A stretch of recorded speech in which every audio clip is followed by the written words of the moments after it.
Okay.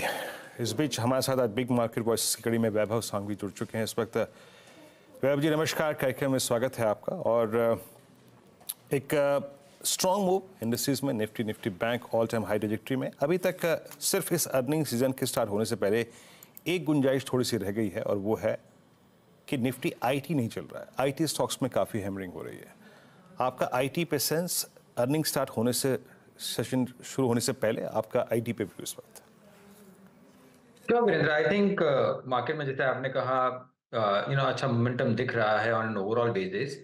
और जब हम IT sector on an overall basis की बात करते हैं तो एक आध दो फैक्टर हमें ध्यान रखनी चाहिए। वन कि अर्निंग सीजन आई थिंक बस शुरू होने को ही है, specially from an IT sector perspective.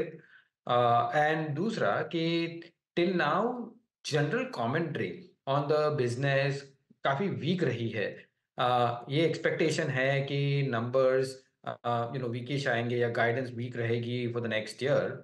But हमारा व्यू है कि आई थिंक कि ये क्वार्टर या नेक्स्ट क्वार्टर आई थिंक हम बॉटम आउट कर सकते हैं from an overall sector perspective. ये साथ में जहन में रखना चाहिए कि from a US perspective I think economy far more resilient है। जो हमें एक फियर था कि अगर यूएस इकोनॉमी क्रैश होती है तो सब्सिक्वेंट आईटी स्पेंडिंग भी काफ़ी वीक रहेगी, वो हमें नहीं दिख रहा है कि उतनी खराब हो सकती है।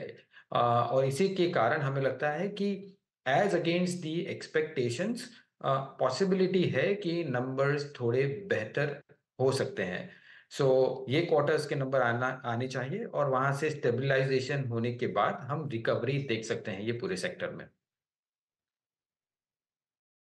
तो ये फिलहाल आप टेक्नोलॉजी पर राय रख रहे हैं, लेकिन वैभव, इस समय जहां पर सबसे ज़्यादा इंटरेस्ट आजकल आया हुआ है वो क्लियरली मेटल कंपनियां हैं। कुछ देर पहले ही हम वो अपडेट सुन रहे थे कि फिच ने दरअसल चाइना की रेटिंग थोड़ी सी कम की है। चाइना से क्या संकेत मिल रहे हैं इस समय, और उसे कैसे तार जोड़ने चाहिए इस पूरी मेटल्स रैली से? इफ एट ऑल वहां पर इकोनॉमी में थोड़ी सी भी नरमी आती है, ये क्या फिर से स्पाइरल डाउन करने लगेंगे काउंटर्स? आई थिंक जैसे आपने कहा कि from China recent numbers on the PMI ISM थोड़े पॉजिटिव आए थे और एक होप बना रहा है कि आफ्टर अ प्रोलॉन्ग्ड वीकनेस यहाँ पे रिकवरी हो सकती है from an economic perspective, I mean after lot of stimulus. साथों साथ ये भी ध्यान रखना चाहिए कि एज कंपेयर टू जब हम 6 महीने के पहले ग्लोबल इकोनॉमी में एक्सपेक्ट कर रहे थे कि काफी ग्रोथ दरें या डिक्रीज होगी, वो उस कंपैरिजन में नहीं हो रही है। सो विच मीन्स कि ग्लोबल इकोनॉमी एज एक्सपेक्टेड थोड़ी ज्यादा रेजिलिएंट है और उसके कारण हम देख रहे हैं कि टैक्टिकल बेसिस पे मेटल प्राइसेस में काइंड ऑफ रिकवरी हो रही है। एट द सेम टाइम खास करके लिस्टेड मेटल प्राइसेस में आप एल्यूमिनियम पकड़े या गोल्ड और प्रेशियस मेटल पकड़े, गोल्ड सिल्वर, उसमें भी ज्यादा मोमेंटम आ रहा है। जो शॉर्टर टर्म मोमेंटम हम देख रहे हैं प्रॉबेबली वो टैक्टिकल ट्रेड है। अगर आप हमें पूछे कि वो स्ट्रक्चरल बेसिस पे हम देख सकते हैं तो eight this point in time unlikely. Tactically trade करें, दैट इज बेटर। अच्छा वैभव जी, इस एविएशन, टूर्स, ट्रेवल, इस थीम में जो था सब डिलीवर कर रहा है। Look at Indigo at all time high, Indian hotels at all time high. Lemon tree का ये हाल है कि रोज़ बरोज़ एक शहर में एक वो होटल खोल रहे हैं। अभी यहाँ पे आप लोगों का कन्विक्शन, स्पेशली इस छुट्टियों के सीज़न के मद्देनज़र, ये क्वार्टर काफ़ी इंपॉर्टेंट होता भी इनके लिए, और कोई खास प्रेफर्ड स्पेस इसी में बास्केट में? वीरेंद्र, आई थिंक एक स्ट्रक्चरल ट्रेंड हम देख रहे हैं from a consumption pattern perspective. जो ओवरऑल बेसिस पे हम देख रहे थे कि लार्जर स्पेंडिंग कंज्यूमर स्टेपल्स या डिस्क्रिशनरी में जनरली होता था फ्रॉम अ ड्यूरेबल्स पर्सपेक्टिव। ये एक नया मोड है जहाँ पे जो rising aspirations of the population, social media एक चेंज ला रहा है कि सबको एक्सपीरियंसेस में स्पेंड करना है। तो जब हम एक्सपीरियंसेस की बात करते हैं तो ट्रैवल एंड टूरिज्म एक ऐसा सेक्टर है जहां इंक्रीमेंटल कंज्यूमर स्पेंडिंग काफी हो रही है। और जब हम ट्रैवल टूरिज्म की बात करें तो आई थिंक जिस हिसाब से पुश मिला है both on the spiritual tourism और लीजर टूरिज्म में, हमें लगता है कि ये सेक्टर में I think there are secular trends कि ये शॉर्ट टर्म ट्रेंड नहीं है। आई थिंक वो लॉन्गर टर्म ट्रेंड है और ये परफॉर्म करते रहेंगे over a period of time. आप कौन से भी सेगमेंट पकड़िए, whether it is transportation, whether it is hotels या any ancillary sector from a tourism perspective, I think वो from a medium to long term perspective momentum बरकरार रखेंगे, ऐसा हमारा अनुमान है। लेकिन फिर आपका प्रेफरेंस क्या रहेगा? वो होटल कंपनियां जहां पर क्लियरली स्केल देखने को मिल रहा है, या फिर एविएशन स्टॉक्स वैभव जहां पर फिर से शायद ये विस्तारा की क्राइसिस के चलते इंडिगो का मार्केट शेयर बढ़ने वाला है?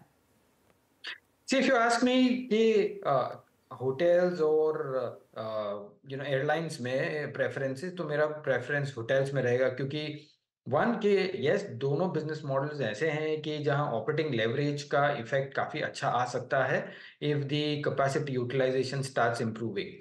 बट एक बड़ा variable from an airlines company is crude oil. So अगर क्रूड अगर स्ट्रांग होते जा रहा है तो आई थिंक उसमें उनके मार्जिन्स पे थोड़ा प्रेशर हो सकता है, बिकॉज बड़ा element of their cost is kind of crude. So in that sense I think hotels is much more preferable because assets हैं, और जैसे ही ऑक्यूपेंसी बढ़ती है और रूम रेट्स बढ़ते हैं स्ट्रेट इफेक्ट आती है बॉटम लाइन में, और वही हम एक्चुअली देख रहे हैं। सो वो वहाँ प्रेफरेंस ज़्यादा रहेगा। अच्छा वैभव जी, जो मैंने पहला प्रश्न आपसे पूछा था, आई मीन रिगार्डिंग आईटी, इसी अर्निंग सीजन के मद्देनज़र और आपने जो क्वार्टरली अपडेट्स अब तक पीएसयू बैंकों के देखे या फिर एचडीएफसी बैंक का देखा, आपको रिस्क रिवॉर्ड रेशो के प्रोस्पेक्टिव से अभी बेटर चेस करने लायक क्या लग रहा है? क्योंकि मैं ये प्रश्न इसलिए पूछ रहा हूँ क्योंकि प्राइवेट बैंकिंग में तो हालांकि स्पेस है चेस करने का अभी भी, बट मोर और लेस सारे PSU banking basket 52 week high या फिर ऑल टाइम हाई पे ट्रेड कर रहे हैं। बेटर क्या है चेस करने लायक इस वक्त? आई थिंक एक ध्यान में रखना चाहिए कि जो वैल्यूएशन डिफरेंशियल पहले पीएसयू बैंक्स और प्राइवेट बैंक्स में हुआ करता था, आई थिंक वो लार्जली कंप्रेस हुआ है बहुत, I mean to a great extent. I am not saying कि वो पूरा कंप्रेस हो चुका है, but generally you will see कि प्राइवेट बैंक्स थोड़ा तो एटलीस्ट प्रीमियम में चलेंगे as compare to the PSU banks, unless there is a structural reform on the PSU bank itself, but which is at this point in time वो मैं guess नहीं करूंगा।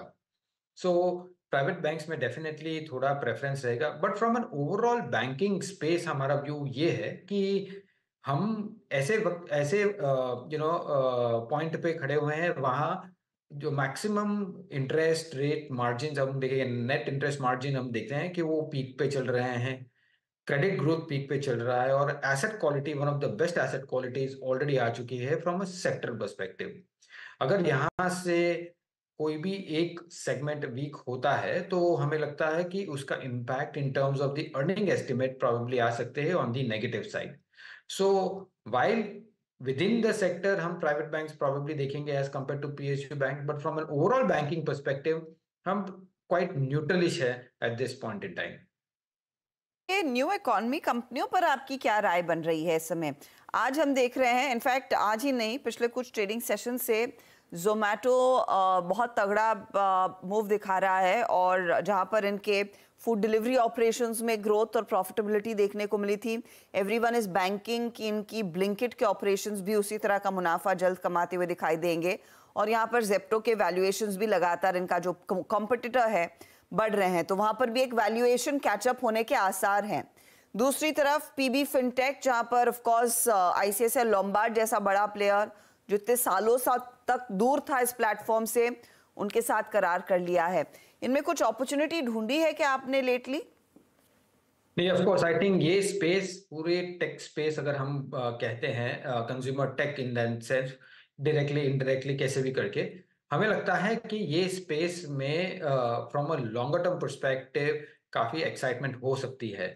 हाँ, shorter term volatility in terms of their earnings, उनके business model में changes वो रहेंगे, but इधर बैंक करना है ऑन अ साउंड मैनेजमेंट, और बैंक करना है कि अपॉर्चुनिटी फ्रॉम अ कंज्यूमर्स कितनी बड़ी है on an overall basis for a long term.